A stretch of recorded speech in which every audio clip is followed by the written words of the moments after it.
There's been a bombshell in the AFL this afternoon with the news that Lance Franklin has turned down a lucrative offer from Greater Western Sydney in favour of a big deal from the Sydney Swans in a move that has blindsided the Giants. I'm Jackie Reid and I'm joined by AFL.com.au reporter Nick Bowen. And Nick, this wasn't even on the radar a couple of weeks ago. No, Jackie, I think everyone, shock's the word to describe how everyone sort of treated the news today. It's only come through so far in a tweet from Greater Western Sydney, who've obviously backed that up with a statement on their website.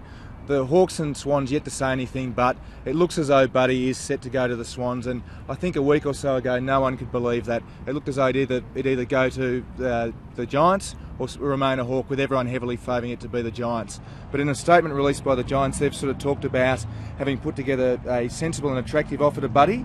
Contrary to reports, they said it was 1.2 mil a year rather than the 1.5, plus the I think another 500 that everyone saw him getting as an ambassador. The reports are that the Swans are offering 1.4, and certainly the Giants have come out and said that the Swans offer is significantly higher financially than what they were offering. The Sydney Swans cost of living allowance has to come under the microscope once again, doesn't it? Well, you can imagine Eddie is just going to be really fired up tomorrow on his Brekkie radio show if he's not already come out and said something. You know, 2 years in a row now they've got the highest profile forward that's been on the market. Last year Kurt Tippett, this year Buddy. Opposition clubs aren't going to be happy with that. What about the Hawks? What should they do? Do they try to match the offer or do they just let him go? Well, 1.4 mil a year, if that's correct, is a hell of a lot of money, obviously, and I think that they've been conditioned to expecting Buddy going all year.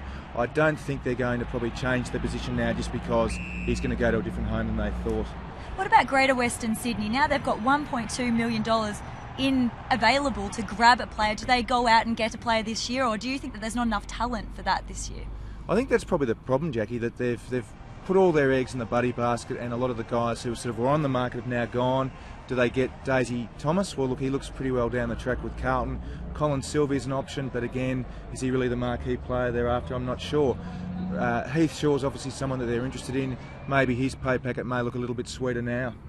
Well, that's the latest on Buddy Franklin's dramatic decision today. Keep clicking back to AFL.com.au for all the latest on his contract talks.